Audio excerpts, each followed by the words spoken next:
యమ యమ యమ ఏమంటివి మానవ జాతి నీచమా? ఎంత మాట వైతరిని వరకు వెంటాడి వేధించి ముక్కుదిప్పులు పెట్టి మీ ధర్మసూత్రములను మంటగలిపి పతి ప్రాణమును దక్కించుకున్న నారీమణి సావిత్రిదే జాతి మానవ జాతి. తన భక్తితో సాక్షాత్ పరమశివుణ్ణే ప్రత్యక్షముగా వించి మీ పాశమును సైతం గడ్డిపోచగా నుంచి ప్రాణారులైన మిమ్ములనే ప్రాణభయంతో పరుగులెత్తించిన పసివాడు మార్కండేయుడిదే జాతి మానవ జాతి.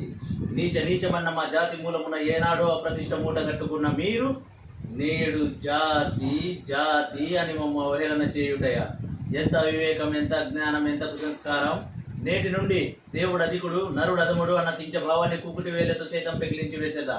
ముక్కులు పొందే ముక్కోటి దేవతలు, దిక్కుల నేలి అష్టదిక్పాలకులు, మనుగడనిచ్చే పంచభూతములు సైతం హా జయ హో నరుడా అని హర్షించే విధంగా సింహాసనం అధిష్ఠించదా. స్వర్ణమణిమయ రత్న ఖచితాలంకృతమైన సభా మందిరమున అకుంఠిత సేవారక్ష పరివార సమూహ మధ్యమున భూతల పరిరక్షణ ధర్మ నిలయమైన ఈ రౌరవమున సర్వదా శతదా సహస్రద పాప పంకిలమైన కుల మత జాతి కూపమును సమూలంగా శాశ్వతంగా ప్రక్షాళన గావించదా. Any doubt? మా నందమూరి 42వ జన్మదిన శుభ సందర్భంగా మా Anantapuram all India NTR state convener Narendra Chowdary అన్నగారి ఆధ్వర్యంలో అన్నదానము మరియు రక్తదాన కార్యక్రమం నిర్వహించిన మా ఎన్టీఆర్ ఫ్యాన్స్ సోదరులకు హృదయపూర్వక కృతజ్ఞతలు తెలుపుకుంటూ మరొకసారి మా నందమూరి తారక రాముడికి హృదయపూర్వక జన్మదిన శుభాకాంక్షలు తెలుపుతున్నాము. జై ఎన్టీఆర్, జై నరేంద్ర అన్న.